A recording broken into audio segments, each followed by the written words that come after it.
Welcome to another edition of Songs of the Ozarks, an oral history project of the Ozark Studies Institute, an ongoing initiative of the Missouri State University Libraries. I'm Emalee Flatness, and today's date is May 13th, and our special guest today is Route 3.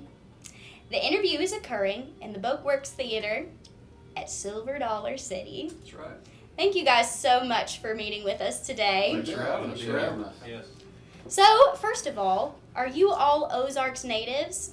We are. We are, yep. Awesome. So where y'all from? I'm from Hartshorn, Missouri. I live up around Aurora, Missouri. Purdy, Missouri. Winona, Missouri. So you guys got a pretty far spread, is that right? We do, yeah. Doug and I live probably 25 minutes from each other or so, but these guys are, Yeah, Rowan and I is about 40 minutes apart. yeah. About little over 2 hours. A little over Yep. 2 hours from here. Yeah. So how did y'all meet up originally? Well, Doug and I have known each other for years and years, just growing up playing bluegrass together, and Gaylon. I hadn't met Gaylon until just a few years ago out at Starby Creek, and same way with Roy. I knew who Roy was, but we'd never officially met, and so same thing there. Just probably 2 years ago or so. So it just all kind of fell together. Felt right. Yeah. Tell me a little bit about Starby Creek. Oh man, Starby Creek Festival. How far do you want me to go back? You see this far gray, as you right? want. I've been going to Starby Creek, most of my life, and in fact, when we were kids, we'd wait till the show was over and we'd get up on the stage and pretend like we were playing, on the stage. So I've been going to Starby a long time, and I know these guys have too. I remember seeing Roy at Starby several years ago with Mr. Jim Orchard, and so it's really a home base. Some of the best bluegrass in the Ozarks is played right there at Starby Creek. Mr. Yep. Don Day puts on a fantastic festival, and we've been very fortunate to play there, a few times, and then other groups, multiple years. So we've got a lot of history with Starby Creek. So, since you have all this history, did your ancestors or family members play music before you? I did have quite a bit of family that played, but none of them really did stage shows. It was all at church or, in the family get-togethers and picnics and things like that. And then I came along and music was just my thing. So I started as a kid, actually. I had a band called the Parking Lot Pickers, and we played here at Silver Dollar City in the 80s.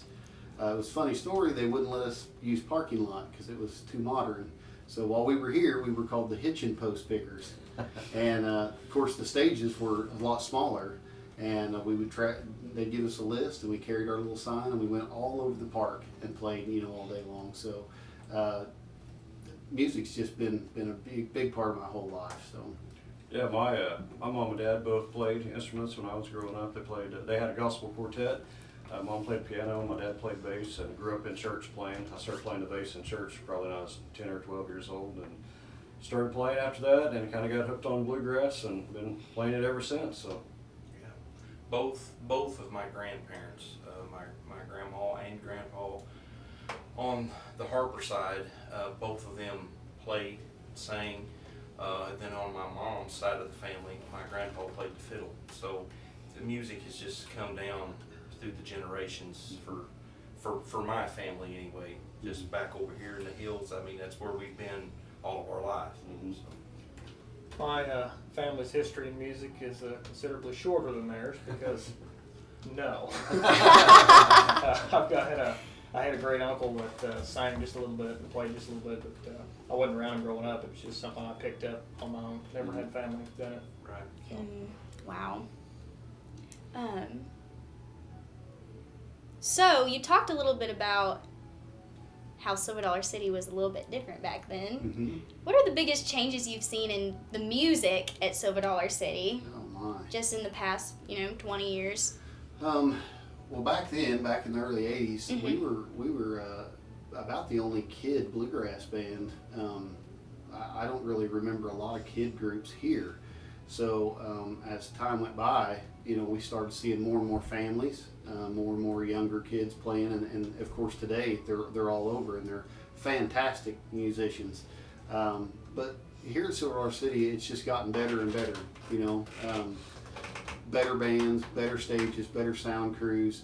and the festivals have grown so much. It's really turned into a type of a place where almost anybody can come, even if they're not really bluegrass fans. When they get here and they hear it, they leave, they love it. So it has been a great outlet for music, all kind of genres, really. I remember so well the first time that I came to Silver Dollar City. My wife Katrina, I started playing banjo for my in-laws, is how me and Katrina met. And we came over here. My first year would have been 1990. I would have been a junior in high school, and we would have to travel just like y'all did. We would go to each different stage. You know, that's one of the things that has been a great change. Yes. Because we're here, and we're here all day, and we'll be here all day tomorrow. Yeah. We don't have to travel around the park. Right. But that it's really changed. That was actually before DA's time of booking for the music events. I can't remember the other guy's name that used to do it, but it was work, and we had to wear the clothes. Yeah, they would take us down to a big Yes. building, and you had to dress up. That's right. You wasn't fortunate to wear our That's right. nice fancy shirts today, so we dressed up, and some of us wore old floppy hats and stuff. But that was just at that time. That's where the park was going. So That's the park has really evolved a lot, you know, and reached so many more people, you know, of all different raisings, I guess, you know, not just people that love this type of music. So it's a great place. We just love it here. Yeah. That's awesome. So I know you two specifically, and I'm sure you guys too, have played different genres, specifically gospel music. What is the biggest difference playing gospel music in the Ozarks region versus playing bluegrass music in the Ozarks region? You know, I think there's a lot of similarities. Like when I was growing up, you know, like what Jason was saying, like having family music at people's houses and stuff like that. We've done the same type of stuff, but a lot of stuff was more church-based. You know, there was a lot of stuff at church, and there was, back then especially, a lot of revivals around in small churches. And it seemed like every church that had a revival, there'd be a group that would come sing, or maybe a couple of different groups. And some were bluegrass groups, some were southern gospel groups, some, you know, would just sing the old hymns. So I think there's a lot of similarities, really. It seemed like Doug fell off the planet for about 12 years because the Harpers, we were bluegrass gospel, and we never did cross paths with Doug. I've known Doug for Long time. probably 30 plus years, you know, from him playing bass with the Drifters and stuff. But Doug was just gone, and come to find out, he was playing with a Southern Gospel group, and it was odd that we never crossed paths because we done so much with Southern Gospel bands. Bluegrass gospel bands was very rare to be a full gospel group. You're you know, right. Us, the Isaacs, the Lewis family, which the Lewis family had retired, but it was kind of different being. It's kind of by ourselves, so to speak. Yeah. Jason, tell me a little bit about your songwriting, and has it been affected a lot by the Ozarks region and your surroundings? Oh yeah, absolutely. Man, I started kind of writing stuff, you know, early on in playing music. Not so much when I was in a kids band, of course. We just wanted to emulate the ones we grew up listening to, you know, Monroe and Scruggs and Skaggs and all those guys, you know. So I think my first song I ever wrote was a gospel song, and you know, I've always said God's given me the talent to do it because I sure couldn't just make that up on my own. But it is a lot of my experience and a lot of where I came from. You know, I grew up in a little small town of Goodman, Missouri, and I lived on a road called Split Log, and there back home, Split Log, everybody knew that road, and there was a lot of good folks, and they played music. My Aunt Nora and Uncle Joe actually owned a farm and started a small festival just for the town folk and family people that loved the music. So Split Log, if you said you lived on Split Log, everybody knew where that was at, you know. And so we cut that song on an album we did a couple of years ago, and it's all true. It's the stuff that I told of growing up in the Ozarks, and the Ozarks and the Ozark Hills, the Ozark Mountains. It's just, there's no place like it for me. It's home. you can travel and see beautiful things, but when you get back here, it's just, you're just home, you know, so. You know, something else that's interesting to me is and I know Gaylon has too, I played out east a few times, and a lot of the people out there, they will comment about Missouri bluegrass. I've had multiple people comment like, oh, you know, you'll be out in the middle of nowhere, you know, maybe Kentucky or Tennessee, and they'll say something, you'll tell them where you're from. Oh yeah, you know, that's kind of a hot bluegrass pocket, so it's odd that people from, you know, in other Yeah. places kind of know us as that. You wouldn't think that, but there really are a lot of bands from the Ozarks. Yeah. A lot of music from here, for sure. Who have been some of your greatest influences, like just Ozarkers, who have you grown up with? Jim Orchard, the Breslin brothers, you know, Mm-hmm. a lot of Kenny Seaman. And you played with Jim Orchard. Yeah, I long played time, with yeah. Jim from the time I was 13 till I believe 24, 25, somewhere in that area probably. Gaylon started with him as well. I did. Yeah. I was 14 when I started with Jim. For me, it would be the Drifters, Pat, Robin, Mike Collins, and Robbie Boone. When I was coming up, those guys were, I mean, they were here. You know, everywhere that they played, I would go see them. They were my idols growing up. And later on down the line, I was fortunate enough to get to play with them, and just it was just a special time. Those guys for me were it, for sure. Yeah, I agree.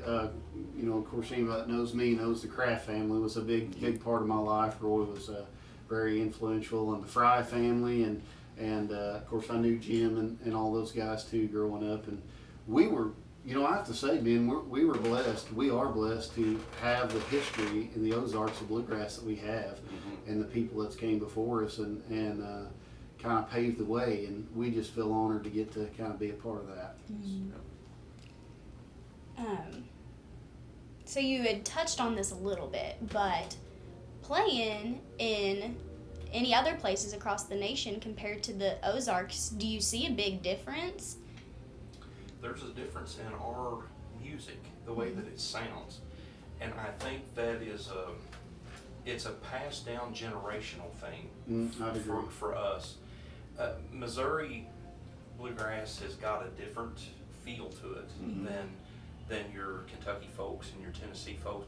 Although probably looking through our ancestral lines, our people came from there.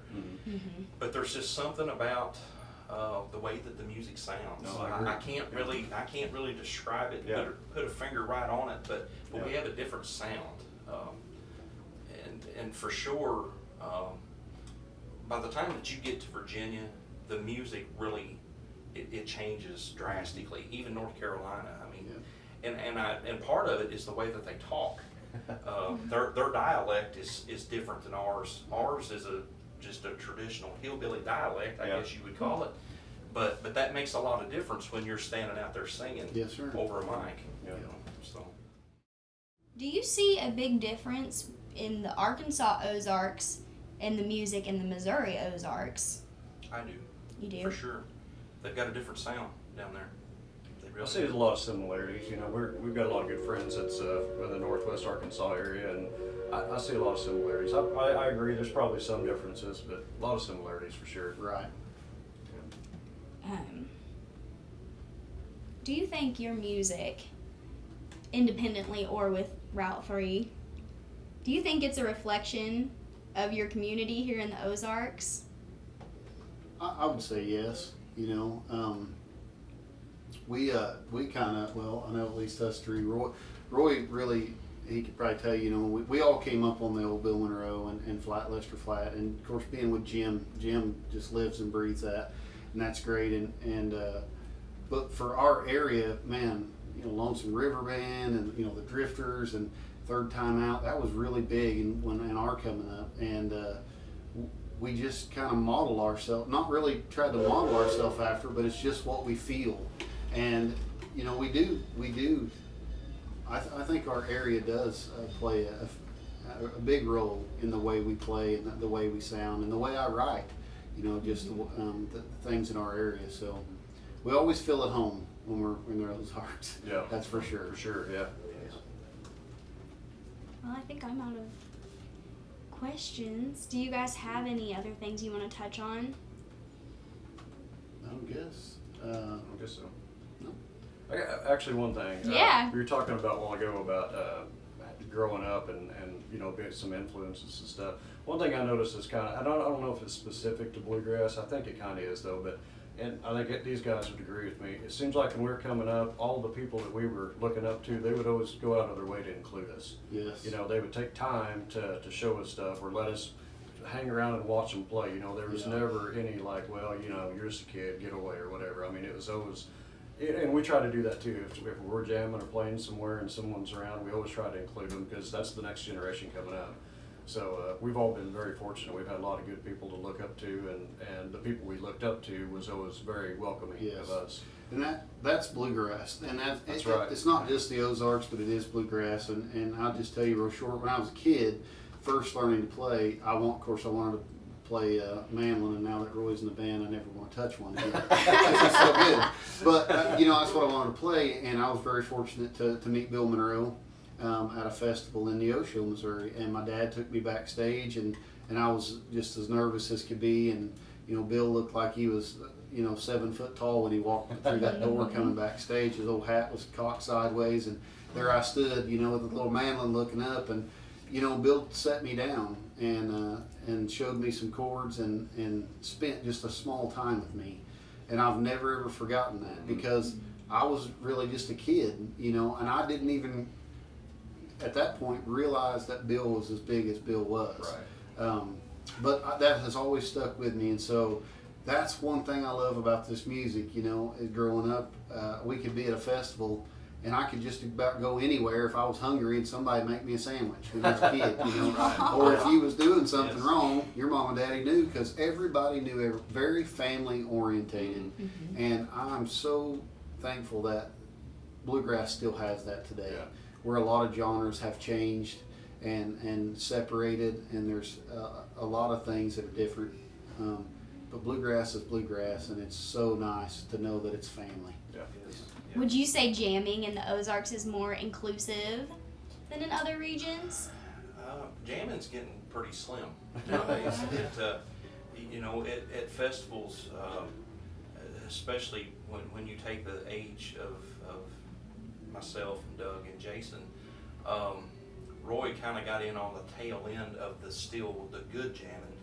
But back a long time ago, when we would go to festivals, really you could care less about who was on stage unless it was just a band that you just really had to see. It was about the jamming. Yeah. But we've noticed, per se, like at Starry Creek, the jamming is minimal compared to what it used to be. So it's changing, you know, and it could be that some of our older ones that was paved the way for us, they've gone on to be with Jesus, you know. Yeah, So that's right. That's why we still enjoy jamming it. You know, Yeah. like a jam, we always try to jam, and you know, a lot of people come by, and it's fun to get to play with other people. Some of the best music we play, in all reality, is not on the stage. Yeah, it's right. when Jam we're sessions, it's yeah. when we're just jamming and just enjoying the God-given talents we've got, and it's just. I do think it's in the Ozarks. It's big, you know, because when we were kids, I know I keep resorting back, but when we were kids, there wasn't a weekend, Friday and Saturday, that you didn't go somewhere that's right. to have a hoot nanny, Yeah, you know, a that's right. picking, Yeah. you know, and it was just great. And I couldn't be more blessed to have grown up in that era with bluegrass, right here in the Ozarks. You know, I'm sure in other parts of the country and you know down in the Carolinas and stuff, it's great too. But I tell you what, it'd have to be pretty good to beat the old Missouri stuff. How do you guys envision the future of bluegrass in the Missouri Ozarks, idealistically or realistically? Yeah. Well, sorry. The family bands and the youth that are coming up right now. I'm just going to say it. I used to think we were really good when we were kids. These kids nowadays, they're unbelievable. So I do see it. You know, for a while I thought it was kind of dying off. Of course, you know, our times make a difference, but you come to a place like this or you go to Starvey Creek and I see more and more young people, and it gives me hope that I can walk around with my chair when I'm old and can't play, and they're still going to be playing. That's right. And I don't know about any part, you know, like I said, I don't know about that in other areas, but I think Missouri, or in this area, the Ozarks especially, has got great talent, Yeah. and you've got kids, youngsters that want to play the music and they want to keep it alive. It's not just it's not a fad. You know, they don't do it for a few months. They stick with it, and that's pretty awesome. Yeah. So I see it continuing in our part of the country. I really do. I feel it going strong. Awesome. And as far as the future and the vision for Route 3 as a band, Mm-hmm. we're sitting in a really good spot right now with our sound of music. Bluegrass is very evolutional. You know, it changes with the times, and right now we're kind of sitting in a spot where when the bluegrass leans back to its more traditional sound, but yet that intense traditional. Yeah. Yeah.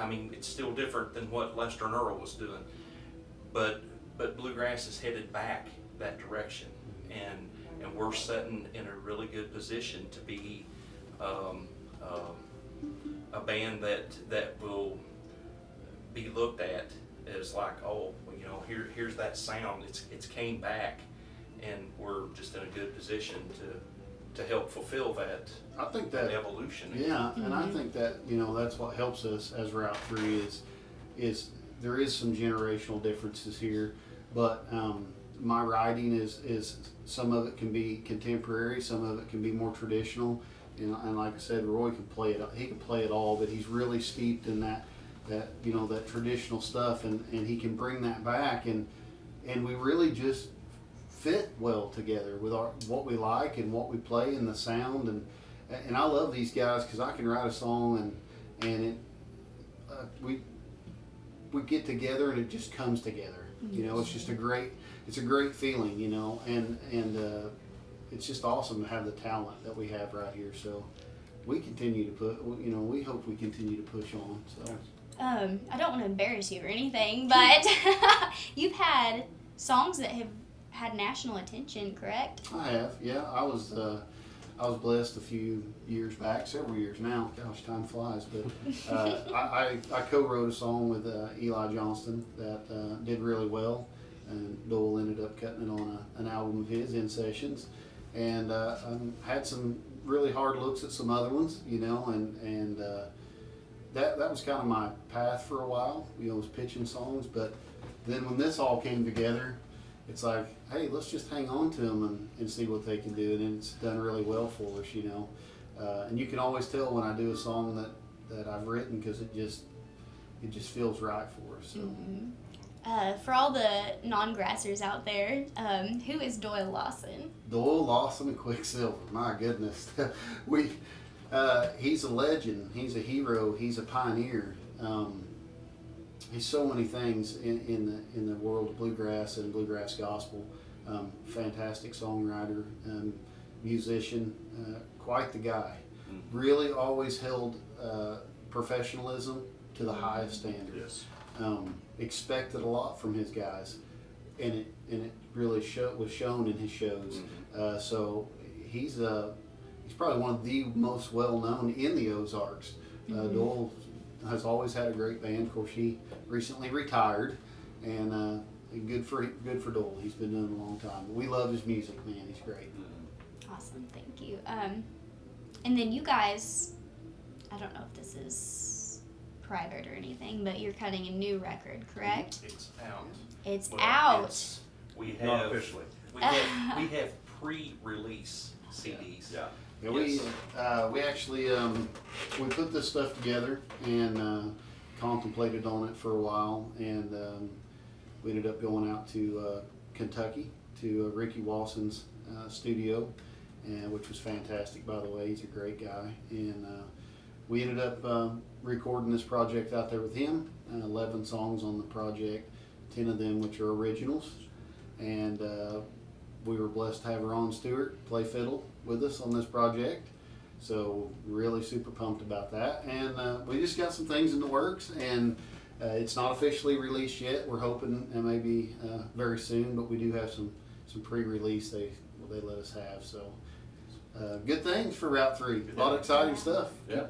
Keep watching this. Keep seeing what's going to happen. That's awesome.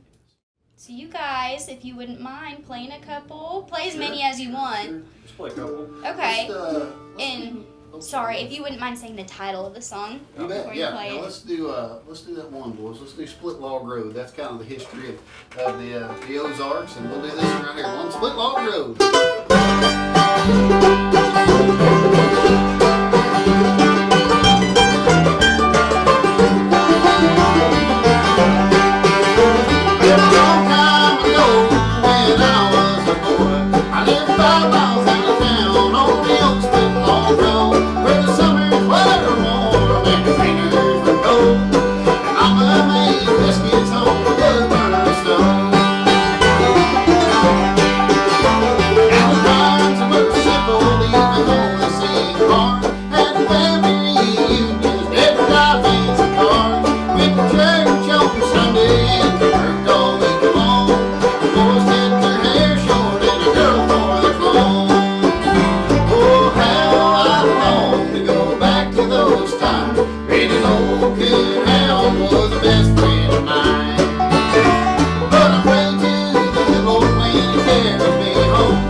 That was so good. I've got a request, but don't feel like you need to do it. Okay. But I think it would be interesting if you could do Honey, You Don't Know My Mind and maybe talk about it a little bit, but if you don't want to do that, Sure. no problem. Maybe talk about, Roy Kraft and... Yeah. Okay. All right.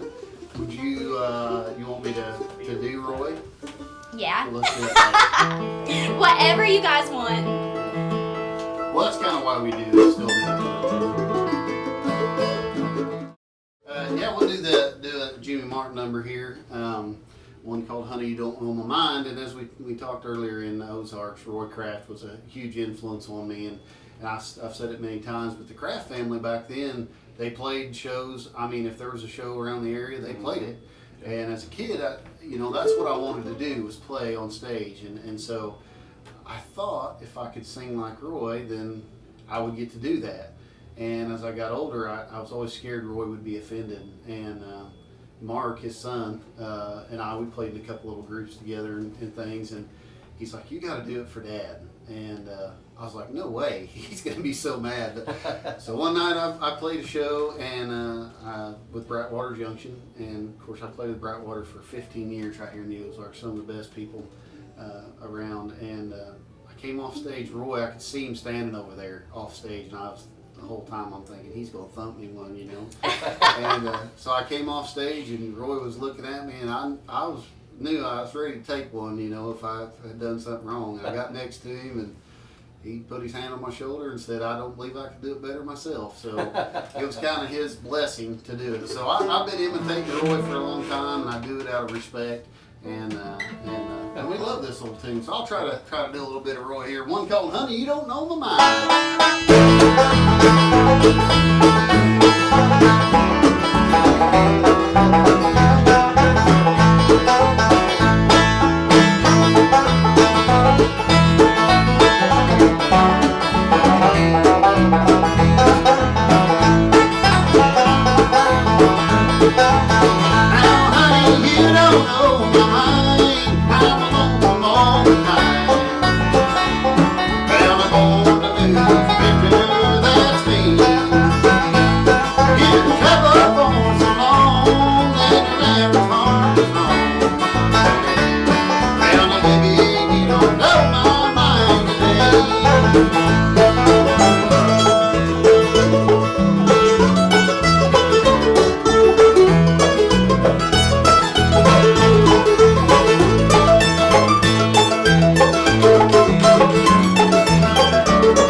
Well, if you guys want to do another or Do one off whatever the new you project? think. Let's do Mississippi Line. Oh, Yeah. sweet. Yeah, it's one of the brand new ones. So Oh, try it out for you. awesome. All right.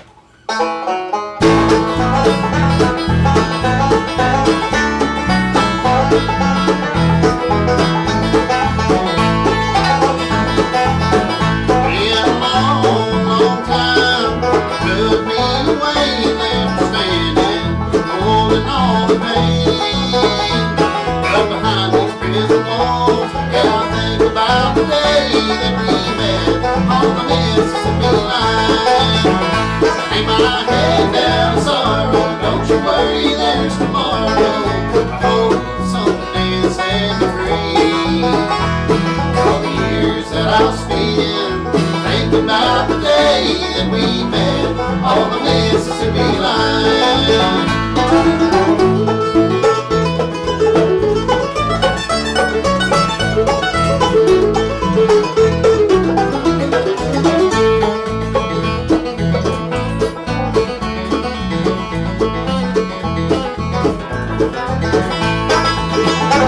Was a cold November night, you and Nellie had a fight. I couldn't let him tear you down again. Drew the pistol from my side, fired a shot, and Billy died to call me in for a life of crime sin. And you probably have moved on, and the life we had is gone. Oh, I wish things could be the same. But the things that I've done is what's keeping me today. I've got a number, now not a name. Hang my head down with sorrow, don't you worry, there's tomorrow. I hope someday to set me free.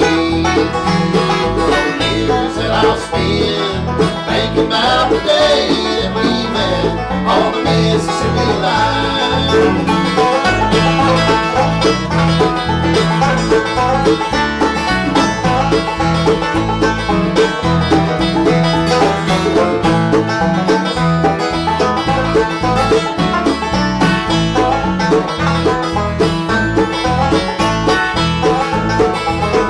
All the letters that I've sent, 40 years now I'm spending in a 5-foot cell, trying to do my time.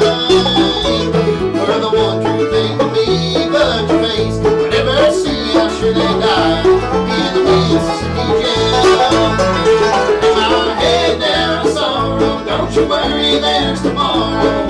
No, now they'll never set me free. All the years that I'll spend thinking about the day that we met on the Mississippi line.